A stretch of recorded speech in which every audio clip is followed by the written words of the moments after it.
Hello and welcome back to Deep Sleep Creep's YouTube channel. Today we are going to be listening to an hour-long video of true October horror stories. So get comfortable and let's begin.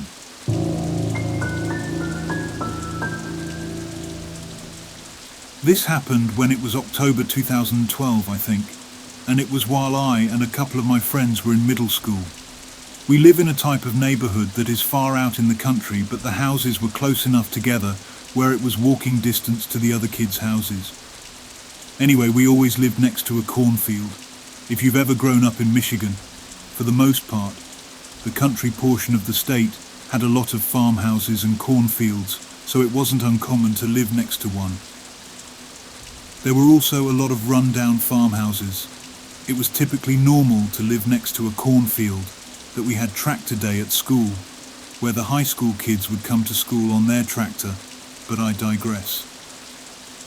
One cool autumn evening, my two buddies Jack and Ethan and I decided we wanted to get the other neighbourhood kids together and play a game. We typically did this, especially on the weekends and summers.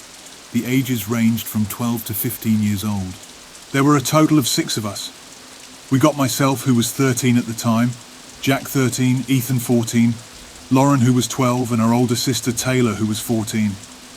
We also played with another friend Daniel who lived a few houses down and was 15 at the time if I remembered correctly. He was a really tall guy and always seemed to have a football in his hand. He wasn't much into being glued online since he worked on a farm with his family and he enjoyed being outside overall. He was the youngest of 3 older brothers who were all off for college, which made him more willing to hang out with us when he had nothing going on. Plus, we all grew up together, so it wasn't abnormal for us to hang out with Daniel. Anyway, we all got together and listed off things we could play. Wolf? I suggested. It was a game where there was a safe zone and whoever was a wolf would stalk them and tag them to be the next wolf until there was the last person standing. No, done that already, Daniel said. Okay, flashlight? Jack suggested. No, overused, Daniel replied as he was staring at the cornfields across the street, throwing and catching the football. Then Taylor rolled her eyes and said, Okay, what do you suggest then? Daniel looked at her and smirked. Well, there is one thing we haven't explored. What about those cornfields across the street? No one's lived there for decades and it would be fun to play wolf or flashlight there. The younger sister Lauren went, No way. Mum and Dad said that there are coyotes beyond those cornfields. To add more context, we had a street and acres of cornfields, and past those cornfields were the woods, and those woods were known to have a family of coyotes, so her fear wasn't invalid. We'd heard the local legend about the cornfield, a place that had once belonged to a mysterious old farmer who had disappeared without a trace. No one had tended to the land in years, and it was said to be haunted, though no one really knew why. It was Daniel who filled us in on the rumours and urged us to explore it. Guys, have you ever wondered what's out there? I mean, it's just across the street and it's perfect for what we want to do, he mused, his eyes gleaming with curiosity. Taylor and Lauren rolled their eyes and said, Forget about it, we're going home. You guys have fun. I guess after that night I understood why guys lived longer than girls. Anyway, Jack and Ethan and I shared a glance, and I couldn't help but feel a surge of adventurous excitement. Our weekend get-togethers usually involved video games or biking around the neighbourhood, but this idea of exploring the cornfields was much more fun and adventurous for this October month. All right, let's do it, Ethan declared with a grin. We'll bring flashlights and play a game of flashlight tag. It'll be dope. We waited for night time to roll around because that's the only way you can really play that game. As the sun dipped below the horizon, casting long shadows across the neighbourhood, we sneaked into the cornfield, our hearts pounding with a mix of anxiousness and excitement. The corn stalks surrounded us, towering like sentinels, their rustling leaves creating a chorus of eerie whispers in the fading light. We began our game of flashlight tag, darting and dashing among the rows of corn. We were having a great time, darting and hiding from the other person's flashlight as adrenaline pumped through our veins. It was all fun and games until Daniel's beam of light caught something unsettling. Hey guys, look over there, he whispered, his voice trembling. We turned our flashlights to where Daniel was pointing. There, Concealed among the cornstalks, we saw a shadowy figure. It was a person, unmistakably, and they were watching us. My bones froze and the hairs on the back of my neck stood up as the intruder remained still, only their silhouette visible in the darkness. And its eyes, looking so empty inside, remained fixated on us. No expression, and not saying a thing. Jack's voice wavered as he muttered, "Who's that? What are they doing here?" A silent tension hung in the air, broken only by the distant hum of nighttime insects. The stranger didn't move or respond to our questions. It was as though they were playing a game of their own, silently observing us. Ethan, always the most daring of us, took a step toward the shadowy figure. "Hey, what's your deal? Are you lost?" The stranger finally moved, stepping out from the cover of the cornstalks. It was an old man, his face lined with age and weariness. He wore tattered clothes, and his eyes held a haunted, distant look. "I've been watching," he croaked, his voice barely audible. "I've been waiting." We exchanged bewildered glances, our unease deepening.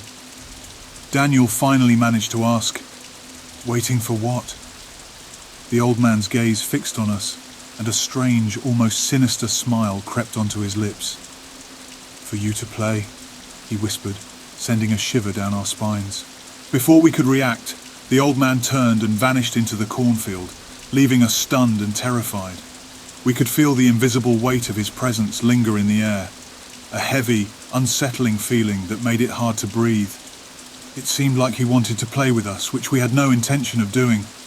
Suddenly, the once thrilling adventure had transformed into a harrowing experience. We realized we were not alone and ran out of the cornfield. We forgot where we entered the cornfield, but luckily Daniel had a good sense of direction, and we were able to follow him running out of the cornfield and onto his land. We promised to never bring it up to our parents and to just go home, but that feeling of being watched never left us, even as we hurriedly exited the field and retreated to the safety of our homes. For weeks afterward, we couldn't shake the eerie encounter. Who was that old man? And why had he been waiting for us in the haunted cornfield? It was a mystery that would forever haunt us, a chilling reminder that the unknown could be far more unsettling than we had ever imagined. The sinister presence in the cornfield would remain an unsolved riddle, and we never played outside together after that.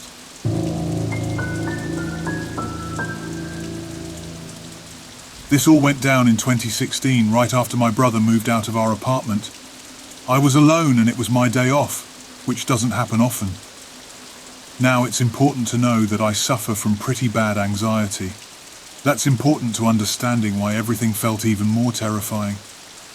I was just minding my own business when someone knocked on my door. No one ever came to visit me, and that alone sent my anxiety levels skyrocketing.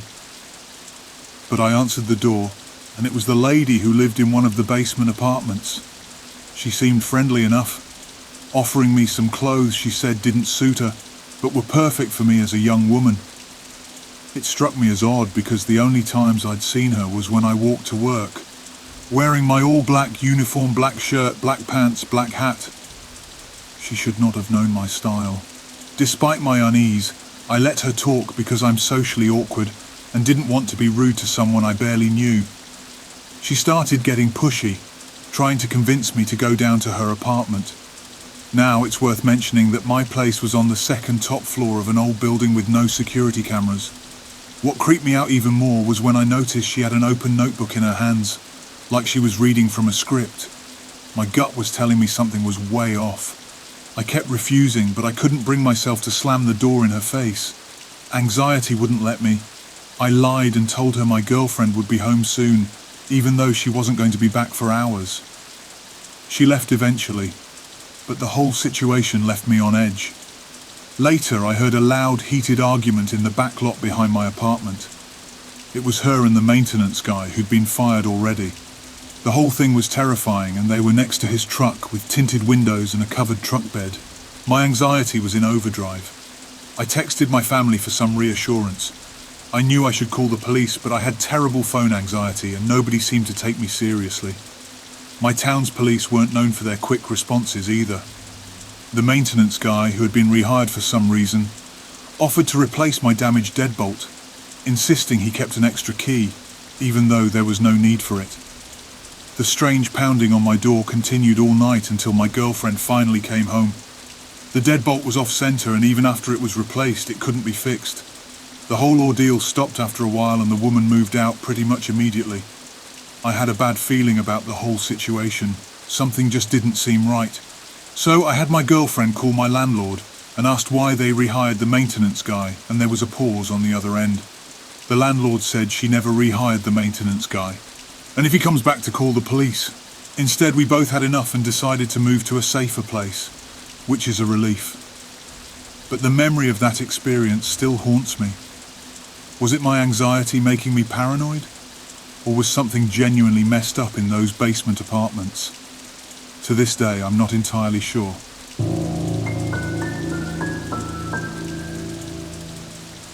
I've been holding on to this bizarre experience for a while, not wanting to make a big deal about it. But after reading stories on various forums, I'm hoping to find some answers to what happened to me.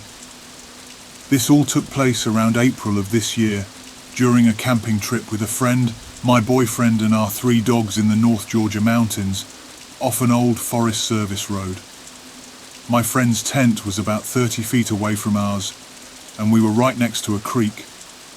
Let me provide some context. I'm an experienced backpacker, well acquainted with the usual nighttime sounds of the wilderness. Rustling leaves, snapping twigs, the chorus of cicadas.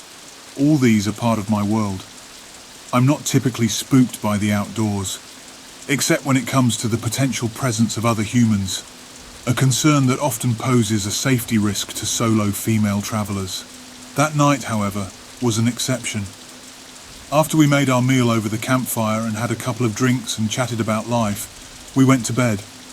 The sun was setting, and we were able to see the stars, so I went to sleep almost immediately once my head hit the pillow in our tent.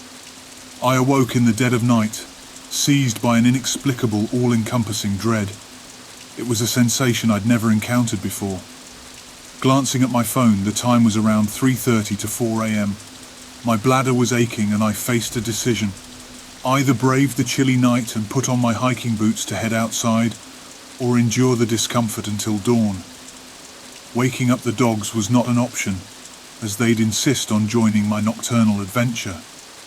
Still inside the tent, I was struck by an odd noise. It wasn't a melodic hum.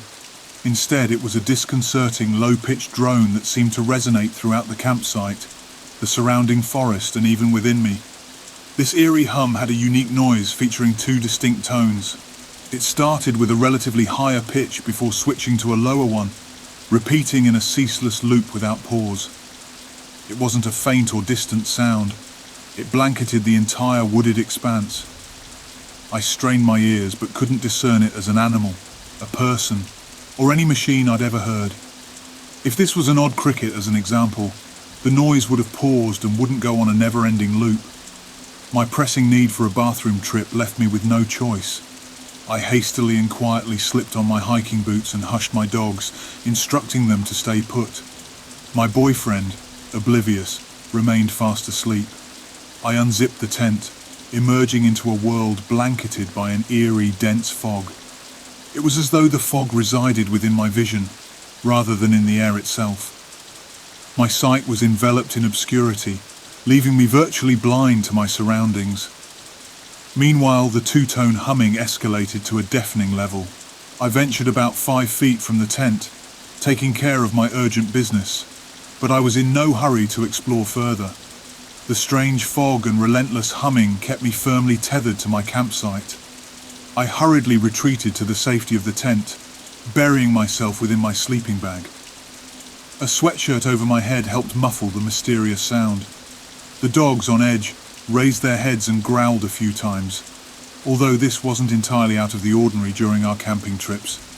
Throughout the bizarre episode, I never spotted any figures or lights within the shrouded woods, but I wasn't actively searching for them. I was trying to ignore the unnerving experience. To this day, I remain haunted by the memories of that night and the unexplainable humming that resonated through the heart of the wilderness. Has anyone else encountered such a weird humming in the wilderness?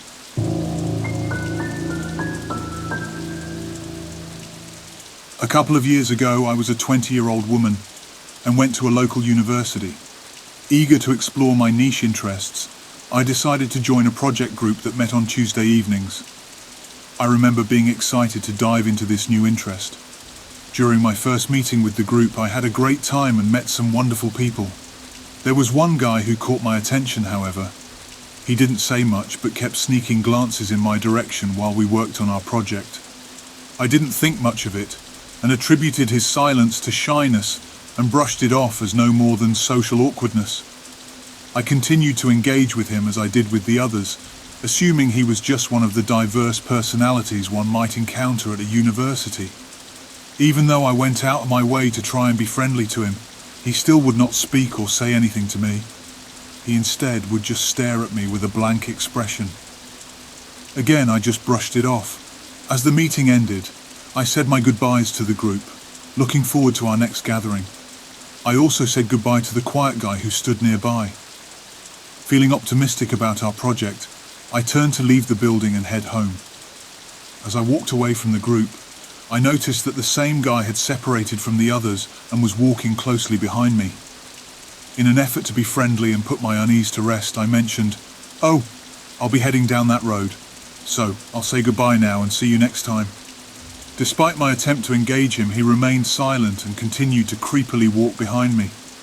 While my discomfort grew, I reasoned with myself, hoping that he simply lived in the same direction as I did and had no harmful intentions. Sadly, my programming of being polite and nice to scary men was kicking in. I was getting more and more creeped out, but at this point, I was more so getting annoyed because I wanted to walk alone and listen to music.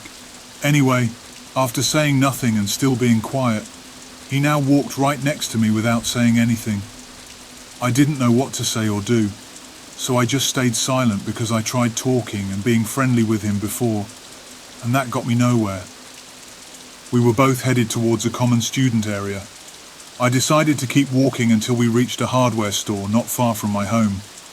I also contemplated maintaining a friendly demeanor, fearing that any perceived unfriendliness might anger him and cause the situation to potentially get worse. He continued to walk in silence alongside me, and by the time we arrived at the hardware store, nearly 20 minutes had passed. In an attempt to shake him off, I said, "Well, I've got a lot of errands to run, so I'll say goodbye." I entered the store, and I saw him hesitate and confused at the entrance, yet he didn't follow me inside. I breathed a sigh of relief, dashed around the store's aisles for a while to kill time, and then noticed him crossing the end of one of the aisles, inside the store. I picked up a random item and proceeded to the cashier with a vague plan to explain the situation. However, being naive held me back, meaning I was worried about overreacting and getting an innocent, socially awkward guy into trouble when he really meant no harm. I paid for my item, and as I left, I saw him waiting at the exit. This time, I walked past him without saying a word. I decided to head straight home, convinced that my male roommates would be there to help. At the time, I lived in a co-ed dorm, so it was a mix of males and females in a resident hall. The guys would usually be deep into gaming by this time of night, so I figured it was my best chance at losing him. In hindsight, though, disclosing my address was risky, but in the moment I was overwhelmed with fear. I refrained from using my phone, fearing that making a call might trigger him into an angry rage or trigger him in general. He continued to walk beside me, and we power walked to my house. Upon reaching my front door, I realized that none of my roommates were home. Panic set in as I became aware of my situation. The silent stranger trailed me as I approached the door. What happened next played out in my mind in various terrifying scenarios. I knew I had to get inside and lock the door at any cost, so I decided to shock him. I held my keys ready in my hand, turned them in the lock, and then spun around. I wrapped my arms around his neck, exclaiming loudly, "Thank you so much for walking me home. It was so nice to meet you." I kept up the act, being excessively friendly and hugging him tightly. He was taken aback for a moment, and I swiftly disentangled myself, slipped inside and slammed the door shut before he could react. After I made it upstairs and looked through the window, I saw him return to the road, where he stood for a while before eventually walking away. I never saw him on my street again, and for some unknown reason he didn't return.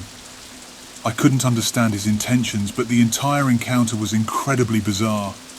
It left me feeling anxious and cautious about revealing where I lived. Almost overnight, I transitioned from being open and friendly to vigilant and private.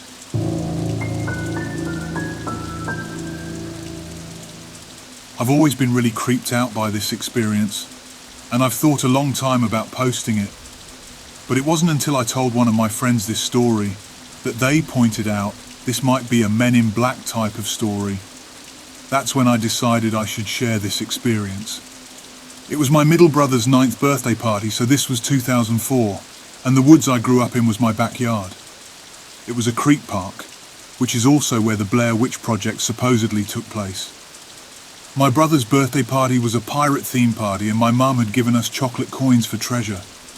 I don't really remember why, but all the boys at the party, myself and my mum, walked through the woods before having cake. I think it was so the boys can run around searching for treasures with their imaginations in the woods. Kids back then were a lot more creative than we are now. Anyway, my youngest brother Jesse, 6 at the time, told me when we got back to the house he left his coins by the bridge in the woods. That part of the woods was where a fork came in the path. Left was the bridge leading to a walking trail, and to the right was a deeper part of the path headed near the creek. So I decided I would go and find his coins and told him to come with me. Oddly enough, my mum warned us not to go back there, but we still did it anyway. I still don't know why my mum let us do it, but she did. The bridge was about a 5-minute walk from the bottom of our hill that was our backyard. We walked into the woods and everything was normal, just like it was when we were just there with the group.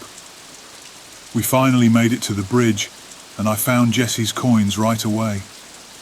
I was bent down ready to pick it up, and Jesse was behind me, and I looked up while grabbing the coin, and there's a man in all white with a white brim hat.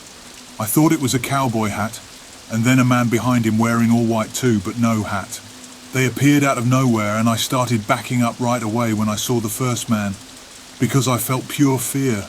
He saw me scared and backing off, and he said, "I don't bite." That's when I told Jesse to run, and I turned around and screamed, "Run," once again, and we ran home. I didn't even check to see if they were following us, but we ran all the way out of the woods and up the hill screaming because the group plus my mum were on the back deck, and I knew if the men knew people were listening for us, maybe they wouldn't chase us. We told the boys and my mum what happened, and my mum said, "See, I told you so," and that was it. We stopped talking about it after that. I understood my mum didn't want to scare the kids, but even after the party, she didn't want to talk about it. It was so scary, and they truly came out of nowhere and just appeared. My brother remembers this as vividly as I do. Has anyone ever encountered men in all white in the woods? I never really knew what this all meant, but it was so creepy, and this is probably the best place to try and figure it out. Thanks for listening.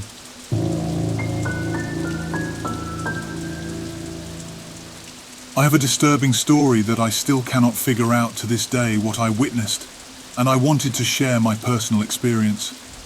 For some context, I served as a Marine in the Kenyan Army from 2011 to 2014. During my service, I had the opportunity to visit the northern region of the country, as well as the coastline of Somalia. My first visit to the northern part involved guarding my sleeping unit, with shifts lasting 30 minutes from 23 o'clock hours to 5:30 hours until the wake-up time.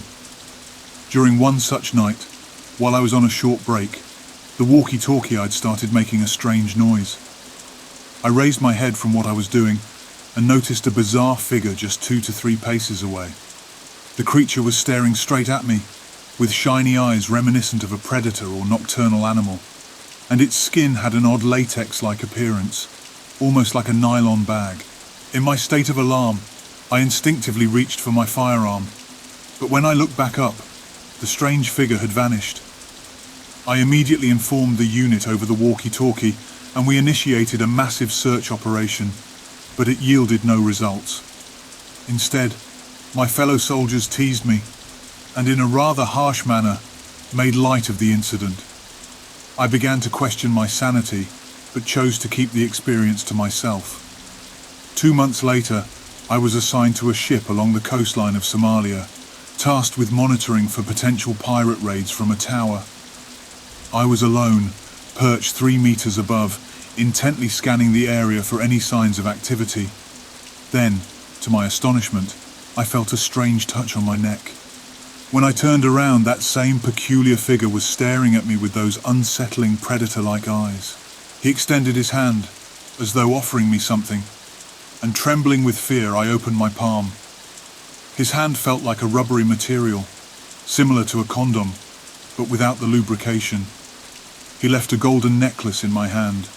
I examined it for a moment, and when I looked up again, the enigmatic figure had vanished. Strangely, the necklace I was holding had transformed into my dog tag, which I had seen countless times and knew was not made of gold. I decided to keep this encounter to myself and eventually resigned from active service when we returned. Since then, I've conducted extensive research and inquiries in various places in search of answers or any clues that might shed light on this mysterious rubber man.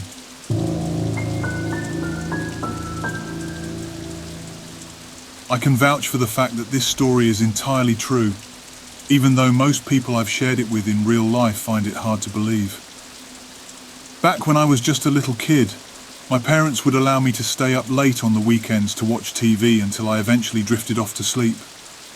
I cherished those moments and took full advantage of the opportunity to stay up later than anyone else in the house. One night, I was on the verge of falling asleep on the living room couch when I heard a peculiar noise coming from our front porch. It was the unmistakable creaking sound of our old-fashioned porch swing swaying back and forth. It sent a shiver down my spine. Feeling a little uneasy, I cautiously tiptoed towards the bay windows of the living room and peered outside toward the porch. What I saw there was beyond disturbing. A middle-aged woman, probably in her 50s, was sitting on our front porch swing, dressed in nothing but a nightgown, and she was drenched in blood. To make matters even more terrifying, she was clutching an enormous kitchen knife. I freaked out instantly and bolted towards my parents' room, screaming my lungs out. Although my parents could tell that I was genuinely upset, it was a considerable challenge for me to articulate what I had just witnessed. My dad, growing increasingly agitated, dismissed it as a mere nightmare and instructed me to go back to bed. I, however, adamantly refused and continued to cry and scream. My relentless tantrum ultimately reached a breaking point, and my dad seized my arm, dragging me towards the front door to demonstrate that there was nothing to fear. I fought him every step of the way, kicking and shrieking as I tried to halt his progress. Finally, we arrived at the door. He unlocked it, swung it open, and started to say, "See, there's nothing that..." To this day, I've never seen the sheer terror and shock that washed over his face when that woman turned her head to stare directly at us and slowly rose to her feet, still clutching that menacing knife. In a panic, my dad slammed the door shut and got my mum to call the police while he fetched his gun. He returned to the door with a 12-gauge shotgun, cracked it open just enough to extend the barrel, and questioned the woman about what she was doing. Her response sent chills down our spines. "Somebody killed my husband, but it wasn't me." My dad informed her that the police were on their way, and she panicked, grabbed the knife, and made her way off our porch. The police apprehended her about 15 minutes later as she attempted to break into one of our neighbours' houses. Needless to say, I never spent another night in the living room. An additional detail I'd like to mention. After the woman left, my dad phoned my eccentric uncle, who resided next door, to warn him of the situation. As it turns out, my uncle was sitting on his front porch with his shotgun, and as the woman passed by, he aimed the weapon at her and chillingly stated, "Keep moving, B. Update. I recently spoke to my mum, and she mentioned that they never truly unraveled the whole story. Apparently the woman was mentally unstable and had gone off her medication. She had a heated argument with her husband, during which she attempted to attack him with the knife but didn't cause any serious harm, thankfully. We never could figure out the reason for the blood on her. The police never approached us with further details, and we only heard about the incident from the woman's neighbours."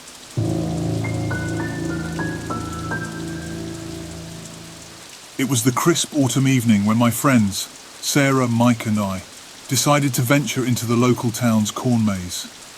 The harvest season had just begun, and our small community was buzzing with excitement, thanks to the various fall activities the town had to offer. The centerpiece of it all was the corn maze, towering corn stalks, delightfully winding paths and halting dead ends. By day, it was a popular attraction for families and couples, filled with laughter and the scent of kettle corn. But at night, it was transformed into something else entirely. We were high school seniors at the time, and we wanted to try something different this holiday season. As we gathered in the crisp autumn twilight, the glowing lights of the local fair casted eerie shadows over the area. It was a beautiful sight, with the Ferris wheel slowly turning in the background and the scent of caramel apples wafting through the air. "I've always wanted to do the corn maze at night," Sarah declared, her voice brimming with enthusiasm. Mike, always up for an adventure, chimed in, "Yeah, it's going to be epic, and no annoying kids running around." We purchased our tickets and entered the maze as the sun dipped below the horizon, casting long shadows among the rows of corn. The atmosphere was nothing like the daytime bustle. It was tranquil, almost surreal.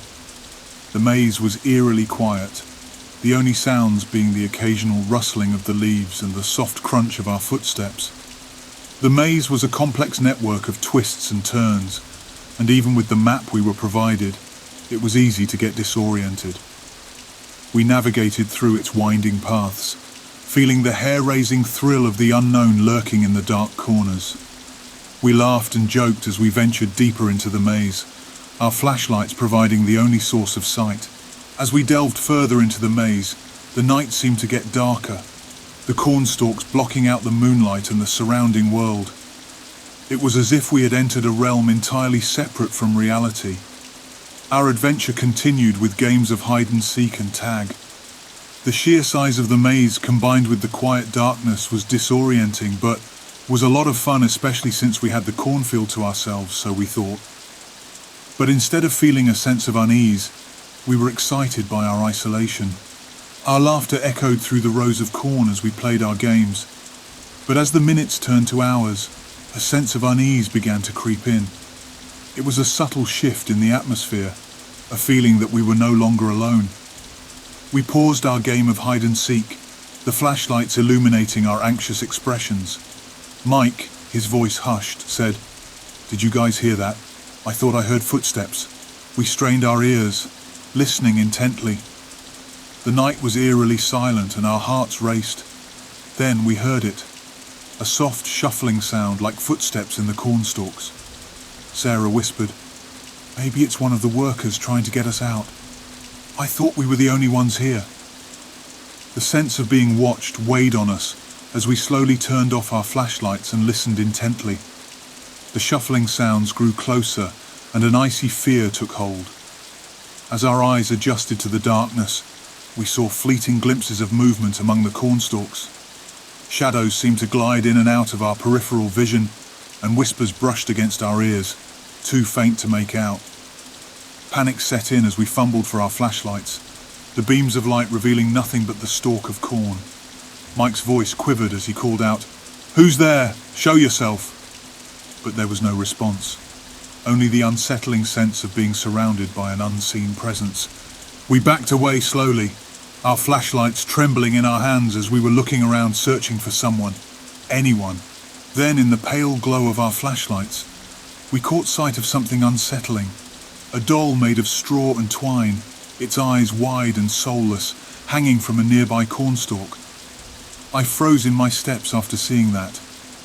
How can you explain why someone would want to hang a doll from a cornstalk? That's when we realized we may not be alone, and that freaked us out, chilling us to the bone. "What is this?" Sarah breathed, her voice filled with dread. Before we could answer, the sound of heavy breathing filled the night, growing louder and more profound. It was coming from all directions. We felt eyes upon us, unseen hands brushing against our skin. The atmosphere turned suffocating, and the cornfield seemed to close in around us. Panicked and disoriented, we attempted to retrace our steps, but the maze was too confusing to find a direct path out. We stumbled through the darkness, our hearts pounding in our chests. The whispers grew louder, more distinct, and the shadows of unseen figures danced among the cornstalks. "Who are you?" I cried out, my voice quivering. But there was no response, only the relentless, haunting presence that surrounded us. The terrifying energy in the cornfield was heavy, an oppressive force that made it hard to breathe. And then we heard a voice, soft and chilling, as if it emerged from the very earth beneath us. "You shouldn't have come here." In a frenzy, we fled through the maze, desperate to escape the nightmarish cornfield. We didn't care anymore, and pushed through the cornfields, forgetting the paths as we tripped and stumbled, our frantic breaths echoing in the dark. The whispers and footsteps pursued us, a relentless, unseen tormentor. Finally, after what felt like an eternity, we burst out of the maze and into the open. The cool night air and the glow of the fairground lights were a stark contrast to the oppressive darkness of the cornfield. We collapsed on the ground, gasping for breath, our hearts still pounding with fear. The maze had transformed from an innocent adventure into a horrifying nightmare, and the malevolent presence that lurked within its depths left us shaken and scarred. We never spoke of that night to anyone, afraid that no one would believe the harrowing experience we had endured. The town's corn maze remained a popular attraction during the autumn season, but we never went back in the cornfields even during the daytime. We had gone into the maze seeking adventure, but what we found was a darkness that would forever haunt our memories, a chilling reminder that some places should never be explored, especially in the dead of night. The eerie presence that had watched us in the cornfield remained a mystery, a lingering fear that would forever be etched in our minds.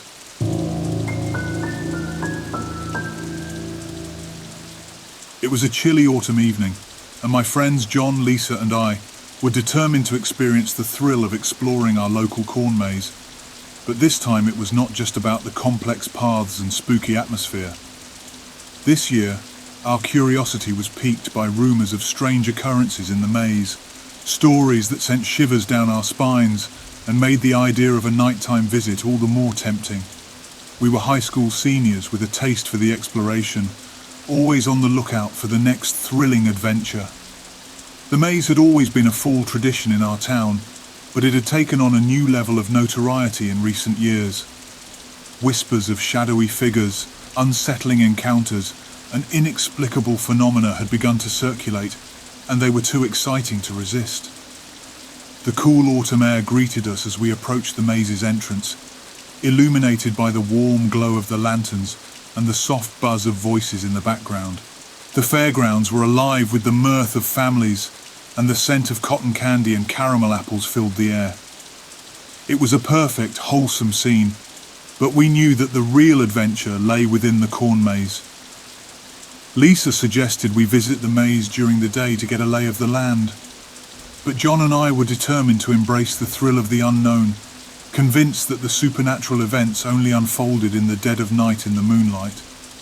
The decision was made to do it at night. As the sun dipped below the horizon, we entered the maze with nothing more than our flashlights and a sense of excitement. As we walked through the dimly lit maze, the towering cornstalks loomed, casting eerie, elongated shadows.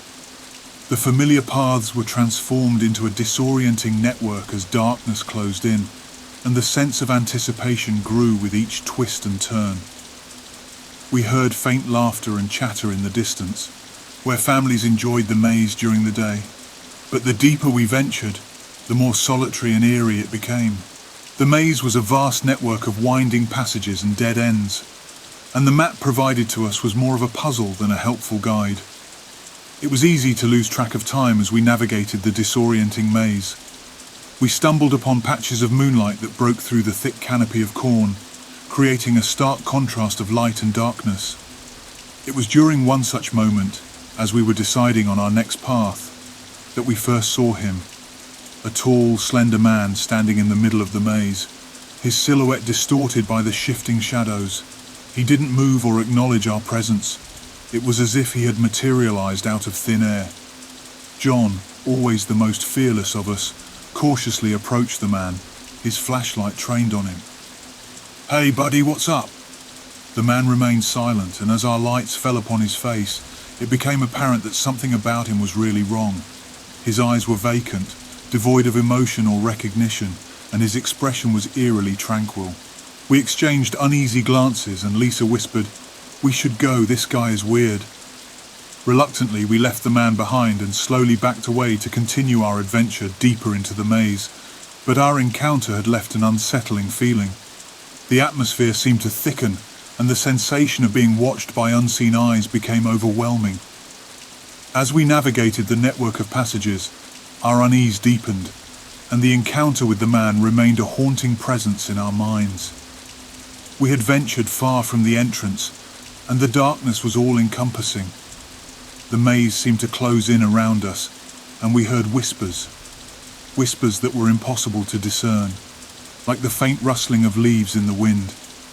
We turned a corner and were met with a sight that sent a chill down our spines. A woman, cloaked in tattered garments, standing amid the cornstalks. Her long tangled hair obscured her face, and she stared at us with vacant, unblinking eyes. My heart raced as I called out to her. "Are you okay?" The woman remained still, her gaze fixed on us. Her silence was oppressive, and the air around her felt heavy, as if it held some unspeakable secret. In a trembling voice, Lisa said, "We need to get out of here. There's something not right about this place." As we turned to leave, we were met with another unsettling sight. The tall man from before, standing right behind us. He had moved silently, without a sound, and his expression remained devoid of emotion. Without a word, he gestured toward the woman, and with a slow, deliberate motion, she began to advance, her movements unnatural and stiff. Panic surged through us as we scrambled to find our way out of the maze. The maze of corn seemed to shift and change, the familiar paths becoming a bewildering puzzle. The whispers grew louder, more distinct, and the shadows of unseen figures danced among the cornstalks. "Who are you?" I cried out, my voice quivering. But there was no response, only the relentless, haunting presence that surrounded us. The malevolent energy in the maze was palpable, an oppressive force that made it hard to breathe. And then we heard a voice, soft and chilling, as if it emerged from the very earth beneath us. "You shouldn't have come here." In a frenzy, we fled through the maze, our flashlights flickering in the darkness, and the eerie presence of the man and woman continued to pursue us. The encounter had gone beyond unsettling. It was something far more sinister, an encounter with the inexplicable. Finally, after what felt like an eternity, we burst out of the maze, our hearts pounding and our breaths ragged. The fairgrounds were bathed in the comforting glow of lanterns, and the laughter and chatter of visitors filled the air. We were met with concerned looks from the few people who were still around. The terror of the maze had left us shaken and scarred, and we couldn't explain the inexplicable events that had happened. The man and woman, the whispers, the unnatural movements, all remained a mystery. It was an experience that would forever haunt our memories, a chilling reminder that some mysteries are better left unsolved. We never returned to the corn maze, and as the years passed, the rumours of strange occurrences continued to circulate, adding to the maze's dark reputation. The sinister figures and their eerie whispers were etched in our minds, a reminder of the inexplicable terrors that lurked in the shadows. And so, we moved forward with our lives, leaving that haunted night behind. But the memory of the man and woman in the corn maze would always be a ghostly presence in our minds, a reminder that the line between thrill and terror is often thinner than we dare to imagine. Now that I think about it, in hindsight it could have been a prank or the workers making it that much more spooky and fun. But if you were there, it felt like something completely different, something unexplainable.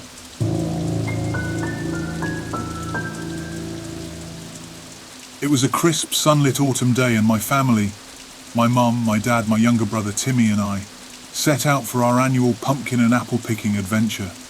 It had become a nice tradition in our family, a day filled with laughter, delicious treats, and the simple joy of being together in the midst of nature's vibrant hues. Every year my mum looked forward to this day the most. She loved picking fresh apples because it allowed her to make her famous apple pie and apple crisp that everyone in the family loved. As we approached the apple orchard, my mum got excited. "Dad, can you grab that basket for me?" she called my father.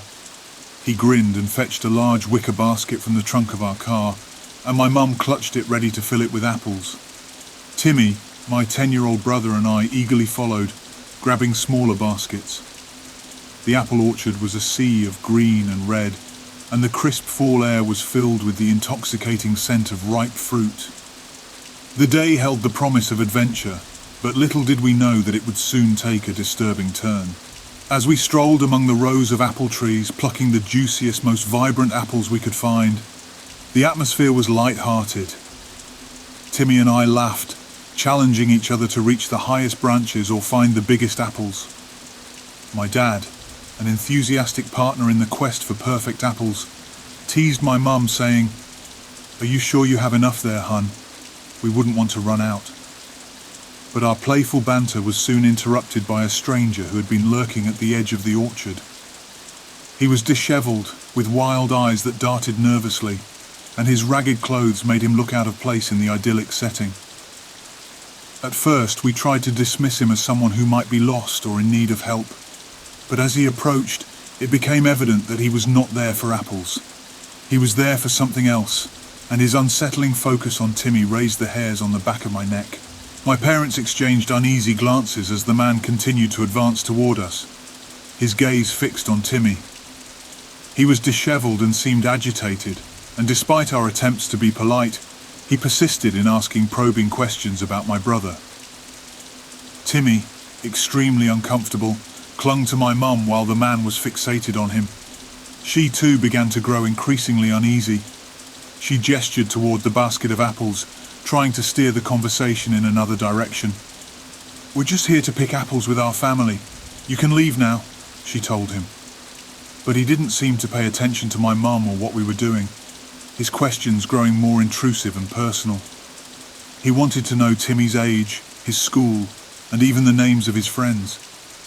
His behaviour was becoming alarming, and my dad stepped forward, his voice firm. "Look, we're here for a family outing and we'd like to enjoy our time in peace. Please, leave us alone." The man's response was unsettling. He appeared agitated, his eyes filled with a manic intensity, and he continued to press us for information about Timmy. It was clear that he had crossed a line, and my family's sense of safety and enjoyment had been shattered. We decided to leave the apple orchard, leaving behind the baskets of apples and the pleasant traditions we had looked forward to. The man followed us, his behaviour growing even more erratic. As we reached our car and prepared to drive away, the man's presence continued to haunt us. He watched us, his wild eyes never leaving Timmy, as if he were committing every detail to memory. The sense of unease persisted long after we left the orchard, and my family could not shake the fear that we had been the target of a disturbed individual. That day, our beloved tradition was tainted, and our sense of security had been violated. The joy we had once found in the annual pumpkin and apple picking adventure was replaced by a lingering sense of vulnerability, and we were left to wonder about the intentions of the stranger who had crossed our path. The man's unsettling presence remained a chilling memory, a stark reminder that sometimes the most innocent of family traditions could be marred by a single disturbing encounter. My family would never forget that day, and the experience would forever cast a shadow over the cherished fall activities we once held dear.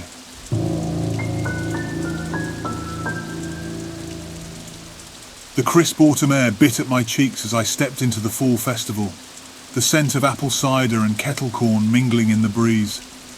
The sun was setting, casting a warm golden glow over the small town's annual event, and I couldn't have been more excited. My friends had convinced me to attend, promising that it would be a fun and memorable evening.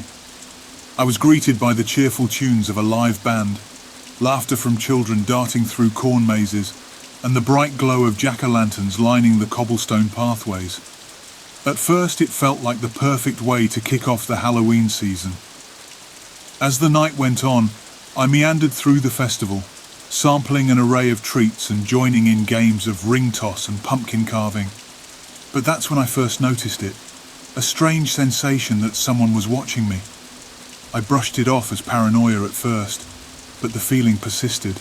I suddenly shuddered and turned to glance over my shoulder, thinking I would find someone who had their eye on me, only to find the bustling crowd, but no sign of my supposed watcher. I attributed it to the eerie ambience of the festival, the glow of the jack-o'-lanterns casting menacing shadows, and the tall, looming scarecrows dotting the landscape. Perhaps it was just my imagination playing tricks on me. I continued to roam, trying to push the unease aside, but the tension in my chest refused to go away. I stopped by a stall selling handmade jewelry and took my time examining the beautiful creations. The festival goers chatted merrily around me, and I almost convinced myself that I had been overreacting. Just as I turned away from the jewelry stand, a cold gust of wind blew through, sending a shiver down my spine. And there it was again, that eerie sensation of being watched. My heart quickened, and I glanced around frantically, but as before, I couldn't spot anyone suspicious. My unease grew. I decided it was time to find my friends, thinking that being in a group might ease my growing anxiety. I texted them my location, and they replied, telling me to meet them at the haunted house attraction on the outskirts of the festival grounds. As I made my way to the haunted house, I couldn't shake the feeling of dread. The crunch of leaves beneath my feet echoed in my ears, and I kept looking over my shoulder, desperate to catch a glimpse of my watcher. My breathing grew shallow and my heart raced. When I reached the haunted house, I stepped inside, relieved to be in the company of my friends. The creepy decor and eerie sound effects only added to my jitters, but I felt safer surrounded by my friends. We explored the dark corridors, braving the jump scares and unsettling sights, but the nightmare was far from over. As we exited the haunted house, my heart sank. There, standing beneath the dimly lit street lamp, was a figure in a tattered cloak, obscured by shadow. My friends didn't seem to notice, but I froze in my tracks. The figure was just standing there watching me. I felt a grip of pure terror as I realized that I was being stalked, and the festival I had hoped would be filled with joy had become a nightmare. I told my friends that I was going to go home. Unfortunately, I had to walk home. I know I shouldn't have led this man to my house, but I was spooked and wanted to run away. As I face-paced my walk towards my parents' house, the man was keeping a safe distance behind me. I figured I'd lose him through the park, and I did, so I thought. But that night I stayed up thinking about him. Who was he? What did he want? Suddenly at 3 a.m, I heard a tapping sound on my bedroom window. My bedroom was 2 stories above ground, so I felt safe enough to look out the window. When I did, I saw no one, but as I glanced further at the street, there was the man again. I told my parents, and they looked out and saw no one, saying it was just my imagination and go back to bed. So I downed some NyQuil to help me sleep. That seemed to do the trick that night. It's been weeks now and I haven't seen him again. But to this day I'd really like to know what I saw. I mean, it's possible I could have imagined it, but the feeling of fear felt too real to be imagined. I'd love to hear what you guys think. Is my mind playing tricks on me? Or was this a person?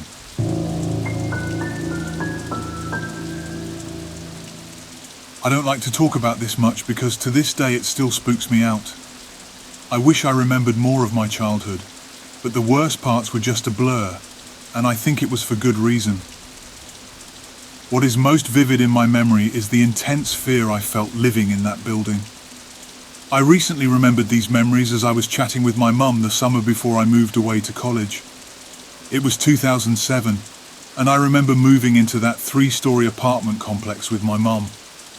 Life was mostly ordinary until we moved and the nightmares began to haunt my sleep. It all started the first night I slept in our new home was when I couldn't fall asleep. I thought someone was watching me from the closet. It felt like eyes were on me when no one was there other than the shadows. Every night I'd toss and turn, hugging my mum so tight that it almost felt like I was hiding and trying to protect myself from an unseen presence. I was terrified, but she just reassured me that there were no monsters in the closet and chalked it up to nothing more than childhood imaginations. A few weeks later, my mum started to act strangely. She'd glance around my room every time she tucked me into bed, and it was clear she felt something was different.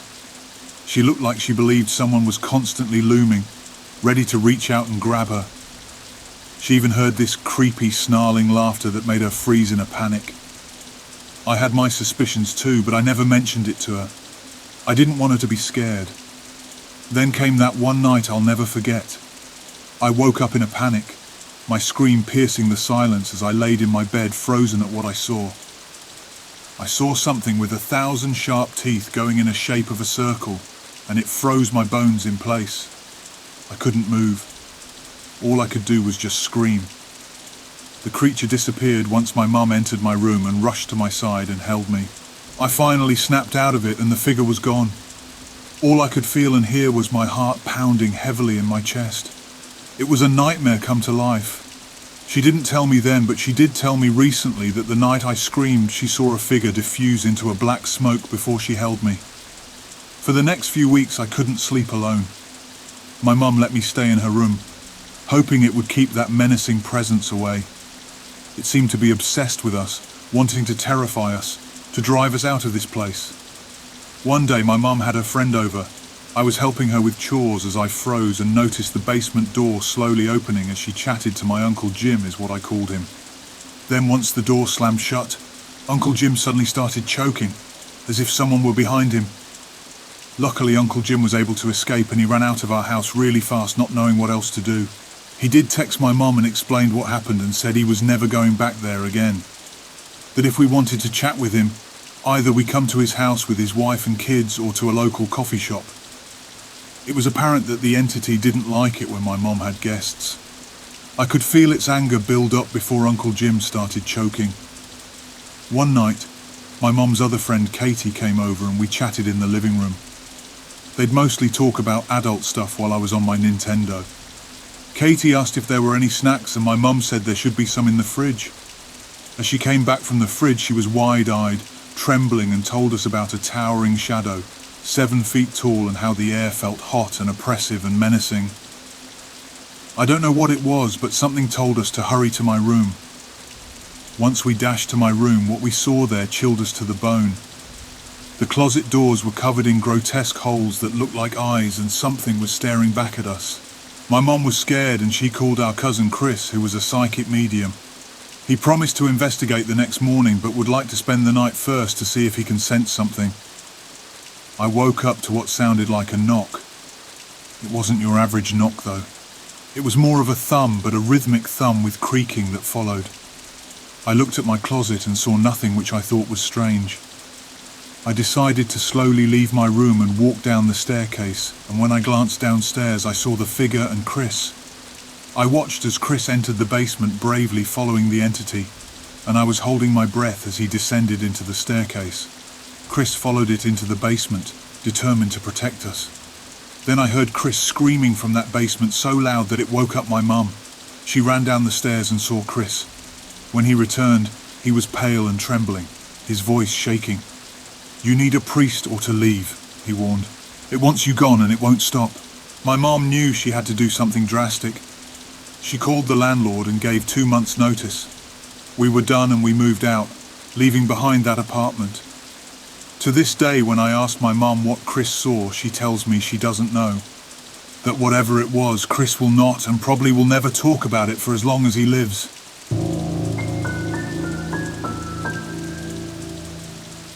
In the midst of a quaint 200-year-old house, I decided to let my 2 boys experience the mysteries of a home rich with history. It was a rare opportunity for them to have bedrooms of their own, but little did we know that this old house held secrets far beyond our imagination. I recently became a single mum at the time and wanted my kids to grow up in a nice history-rich home. Right from the start, I felt an unsettling heaviness in one of my son's bedrooms. It was as if they didn't belong there, as though we were not alone in our newfound residence. That eerie sensation soon gave way to a series of inexplicable events. Lights would flicker on and off, and at first I attributed it to the age of the house. The TV began switching channels on its own, and I heard voices that couldn't be attributed to any living person. It was as though someone was taking off a work boot and carelessly dropping it on the floor. All of these strange occurrences seemed to center around one of my son's rooms, and I couldn't help but grow curious. My son seemed to have a new friend, a little boy dressed in Native American clothes. They often had conversations in the closet, and I couldn't help but feel that something supernatural was unfolding in our home. One day, I came home to find toys scattered outside their box, and a ball bounced down the stairs on its own, almost beckoning my sons to play. It was becoming clear that the Native American boy was trying to get my children's attention, but it also became apparent that he wasn't the only presence in our home. I could hear full-blown conversations coming from upstairs, so loud that it was as if a crowd of 20 people had gathered. One day, as I peeked under my son's door, I saw a shadowy footstep. An icy cold feeling sent shivers down my spine, and I felt a cold finger trace my neck. Desperate for answers, I decided to call in a medium to conduct an investigation. As he ascended the stairs, he suddenly felt a heavy weight on his chest, as if the air had grown thick and refused to let him breathe. In my son's room, they used a spirit box, and a child's voice whispered either fear or hear. Bizarre movements occurred under my son's bed, followed by a loud bang that echoed through the room. It felt as though we were intruding into a world beyond our understanding. The Native American boy, it seemed, was there to protect and play with my children. But there was another dark shadow, one that did not want us there. It tried to force us out, and left with no other choice, my family decided to leave the old house behind.